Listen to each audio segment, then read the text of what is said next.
From the National Press Club in Washington, D.C., this is Update One, the club's official podcast. It features newsworthy stories originating from the NPC facilities, as well as broader topics related to journalism, communications, press freedom, and transparency.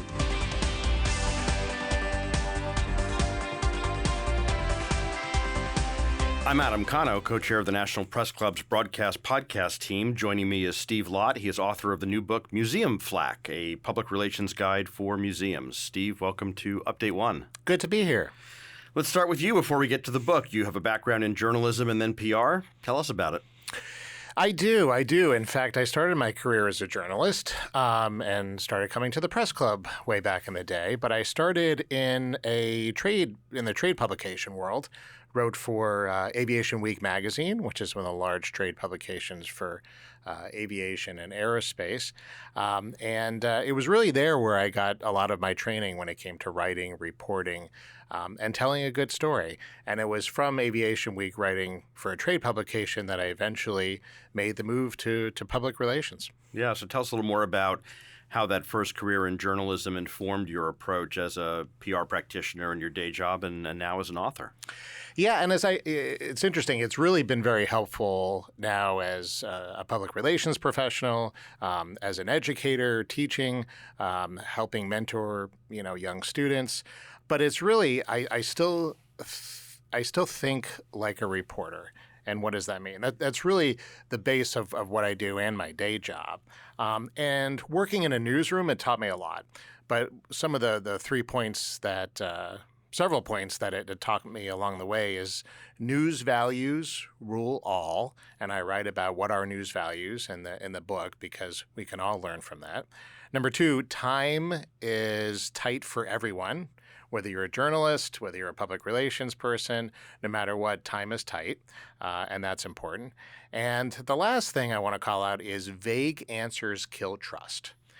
So whether you're a journalist or whether you're public relations, if you're in public relations and you're trying to get answers that help you tell the story, vague answers kill trust. When you don't really have many details, a reporter won't trust you. At the same time, if you're a journalist, as you well know, and you're trying to get information and the public relations person isn't really giving you the full story or is particularly vague, that also leads to a break in trust. So really, another thing that I do is in PR, I start with the story. And that's really what you learn as a journalist. You start with the story. I don't start with a press release. I start with the story. I ask what is new, what matters now, who is hurt or helped. And if I can't answer that very quickly, I know that a reporter won't care about it either. So that's really important. My time as a reporter and a journalist also shaped how I treat the press, I think, as now that I've been in the PR world for a long time. I don't really see reporters as fans or foes or the enemy. A lot of what we see on TV today is accusations about fake news and the president attacking 60 Minutes and really going after press. And it's not just the president. We see this in Congress. We see that a lot in Washington. But really, as we know, the vast majority of journalists are pros, and they have a job to do. They need clear facts, plain words, and fast help. So as an author, I wrote the way I like to read as a young reporter. Short scenes, real examples, no jargon. Talk a lot about that in the book. Keep the jargon out of it. So really, the reason I wrote this book and what I pulled from in my background is my goal was to give museum staff a view from the other side of the email, so to speak, so that they can stop guessing what the press wants. Yeah. So let's start there. Your background as a journalist and as a communicator is in the aerospace and defense field, broadly speaking. So why museums? Sure. It's a good question, and I get that a lot since the book has come out. 2 main reasons. Why museums is my wife worked in the museum field for almost 15 years, and she ultimately ran the trade association for museum professionals and museums as institutions called the American Alliance of Museums. Very large association, represents folks in the field, does a lot of advocacy, things like that. So it was my exposure to that world through my wife that I really started to sink my teeth in. I've always been a fan of museums, but she became an insider in terms of the museum field. I started reading about museums. I would see the daily clips about museums. And I started to see a trend that folks in the museum field don't have proper training in public relations or communications, or even sometimes marketing. The vast majority of museums in this country are very, very small, with generally tight budgets. They're not the Smithsonian. They're not the Met in New York. They're very, very small. So oftentimes they don't have a communicator on staff. They don't have money for an agency. So they're pretty small. So I saw a need for sure in the museum field for this type of book. And ultimately, at the end of the day, it's a training guide. It's a textbook. Before we get into what's in the book, just a couple mechanical questions. When did you start writing and how long did it take? I started writing about 2 years ago, and that also coincided with I'm an adjunct professor at American University. Full disclosure, so am I. And I teach in the School of Communications. And when I started teaching that a few years ago, the textbook I had, it was fine, but it also was a little bit outdated. So really what sparked the book was two things. One was my background and my interest in museums, which I described. And then the second part of it was I was teaching every semester at American University, and I really wanted an updated textbook. So I took the curriculum I developed, worked that into the book, and also pulled in content from the museum field. So to answer the question, it was probably about 2 years all in from start to finish. At the start of the book, you note, quote, museums are under a microscope and their leaders are often ill-equipped to handle the unexpected and frequently negative media attention, close quote. Why is that? Yeah, so most museum leaders, executives, curators, they did not grow up in the public relations world or in the news world or as a journalist. They're often experts in art, science, history. At times they have multiple PhDs.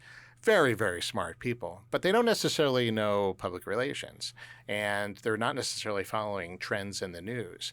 So, no one really showed them how a story moves through a newsroom or ends up on social media, or what are news values, or what makes up a good story.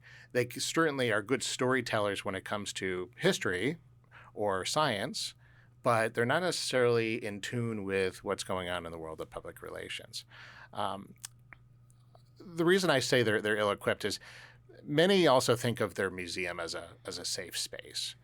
They see it, people just have a high opinion of museums in their community and their town, and they see it as kind of the good guy in town. So museums really don't plan for crises. They don't plan for hard hits. They don't plan for criticism from the public. And they delay crisis drills. They just sort of put it on the back burner because everybody loves museums. So why worry about that kind of thing? Or they leave PR to a small team or a staffer who might run the website. But none of these people, all good intentioned, they're not properly trained. You've mentioned marketing and PR a few times. Do you think part of the issue is maybe museum executives were too focused on the former at the expense of the latter? In many cases, they have. Absolutely. Oftentimes when a crisis hits, people will fall back on kind of what they know, but again, they're not properly trained. And I think, when we talk about when a crisis hits, they don't know what to do. They're not properly trained. And usually the first impulse is just to shut down. Put your head in the sand and don't say anything. Right. Your chapters start with the acronym BLUF, bluff. What does it mean and why use that device in the book? For sure. So BLUF, bluff, stands for bottom line up front. And I was really first exposed to that through when I was doing public relations it was first when I was a journalist covering the Defense Department and the military. And then when I was in the public relations world working for a big aerospace company, Boeing, that I worked with a lot of veterans and people who were from the military. And I started seeing these emails and reports where it would have at the top of even a simple email, BLUF, bottom line up front. And what it stands for, or as I said, is bottom line up front. But what does that mean in practice? The goal is to put the most vital point in the first line, not in the last paragraph. So I use this acronym in my book for two main reasons. First, I think it sets the tone. It shows a respect for time. Museum staff already juggle a lot. As I said, public relations is not their day job. So the bottom line up front tells them right away what the chapter will help them do. And then second, I think it models how to think in a crisis or any press briefing or any interview for that matter. Reporters want the lead first, not at the end, right?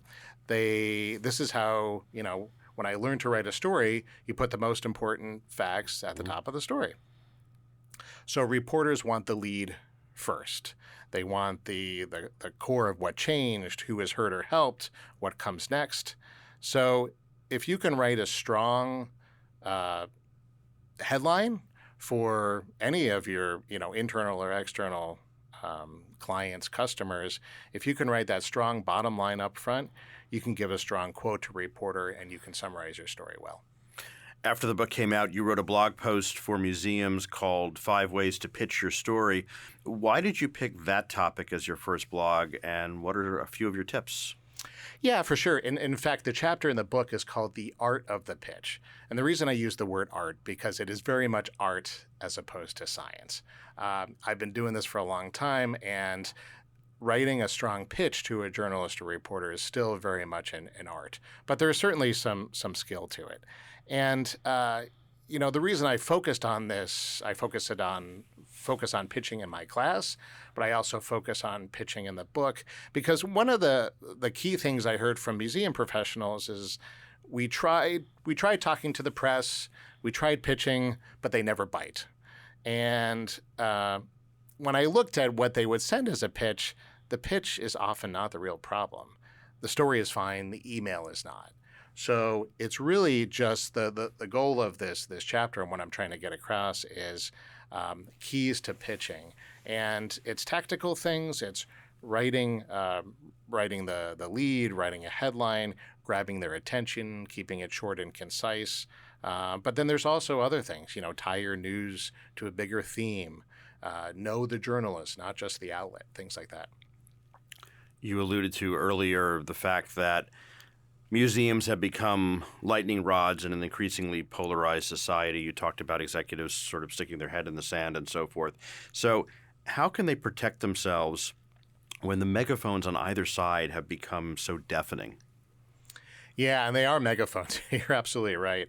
But the point I try to make when I talk to people in the museum field is, and this goes for anybody, I tell this to my students too, is that you cannot mute the noise, but you can build a base before the next storm. So little things, be clear on your values and your lines. Know what you stand for on issues like labor, source of where you get your objects in your museum, how you share history, just some of the basic things related to your mission and vision. And write this down in plain language. Share it with the staff, share it with the board, share it with key partners. Second idea is to build real ties to your local area. In many small communities around the country, museums are all they've got. They've got a library and they've got a museum, and they're really community anchors. So this isn't just about a community partner on a slide deck. Talk with the groups who may not yet trust you. Let them help shape stories and words. And then the third thing is plan for hot topics in advance. Role play a protest over a donor. Perhaps draft some response lines for when staff might speak out in public. Decide in advance, who speaks for the museum, who runs social feeds when tempers flare. Little things like that. You don't have to have all the answers, but decide a process and do some planning can go a long way to help. The second to last chapter is called Did Your Plan Work?, which is about evaluating and measuring results. I think we tend to think of ROI from a marketing perspective, but why is that important in PR? Yeah, exactly. So, as I like to say, plans feel good on paper, and when you get a clip in the news, earned media, it feels really good. It feels very good, but neither quite tells you how it achieved your goals, right? And as you note, marketing and PR are different, but a lot of times we get hung up on vanity statistics, vanity data. We count and I'm guilty of this too. You count the number of clips, you count the number of likes, and then that's it, and you move on. You pat yourself on the back and you move on. But what I try to do in this chapter about evaluation is I push readers to set goals at the start of each plan. What change do you want to see? Do you want more school visits from one particular zip code? Do you want fewer no comments in a news story?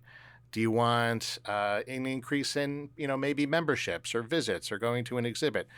There's simple things you can set as goals, and then PR obviously can support those. So if you pick a few simple ways to track that, you can look back, and even if the results were mixed, you ask what worked, what didn't, and you do it differently next time. The last chapter is simply called The Future, where you talk about trends in PR and journalism. It seems the biggest topic at the moment is AI. So what's your advice to museums and perhaps other nonprofits when it comes to the intersection between PR and AI? Yeah. AI is one of those topics I think we could, you and I could have 3 more podcasts about the subject of AI. So there's a lot to cover. But and even my own thinking when it comes to AI has evolved quite a bit.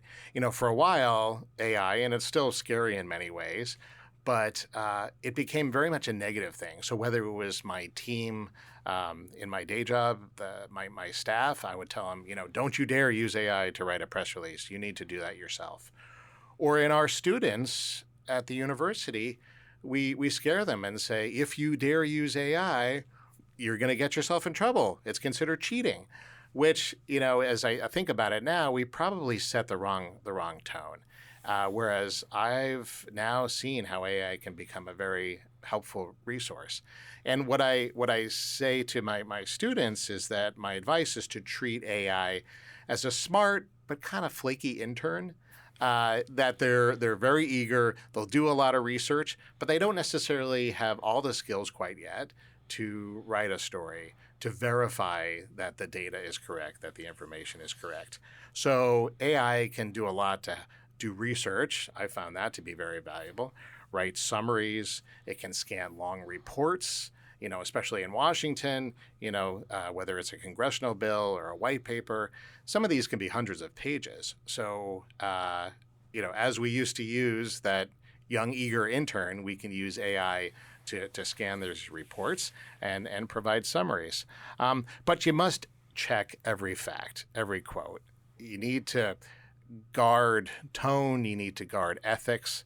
So really, as I give advice to people in the museum field, AI can be very, very helpful, but you need to be careful. You need to avoid feeding perhaps private or confidential data into AI. Don't use AI to fake quotes or make up testimonials, things like that. So I think we can learn a lot from how journalists use AI, actually, because there's a lot of similarities. So I like to have conversations about AI with my friends in journalism, and then, okay, how can we then use that in the PR world? The last thing I'd say is, and this is very, very important in terms of showing the value of earned media. What we're learning now is AI tools are trained to go out and find credible sources of information, and AI technology sees earned media as the most credible information out there. So if we get our data, whatever your organization is, if you get our data out into the ether and covered in earned media, that will get picked up first and is seen as credible by these AI tools. Last question. So what's your best advice to museums to either maintain the initiative or seize it back? Number one, do not wait for a crisis to start acting like a communicator. I think I've seen that many, many times. I mean, just few in the past month where you'll see a museum leader get hit by a crisis when they least expect it, and then they're forced into the spotlight, and sometimes they're listening to their lawyers or they're getting advice from a board member. That's not the time to try to figure out your message and your story. So I would say tell your story on a calm day, build trust with the local press over time, give them real news, real people, not just spin. The other thing is inside your museum, and this goes for any nonprofit, inside the museum, make PR a shared job. Train leaders, key staff on how to talk in short, clear, honest lines. Run small drills. Celebrate when someone spots a risk early and flags something. But at the same time, also celebrate when somebody has a good story to share, right? It's not just an exhibit opening. It's not just, the launch of a campaign. It can be a small win that should be raised up the chain, and we should learn to go out and tell that story to the media. Steve, thank you so much for your time. My pleasure. Good to be with you. Steve Lott is author of Museum Flack, a public relations guide for museums. For Update 1 in Washington, I'm Adam Konowe. You have been listening to Update 1, the official podcast of the National Press Club, the world's leading professional organization for journalists and a vigorous advocate of press freedom worldwide. If you have any questions or comments about Update 1, send an email to update1podcast@gmail.com.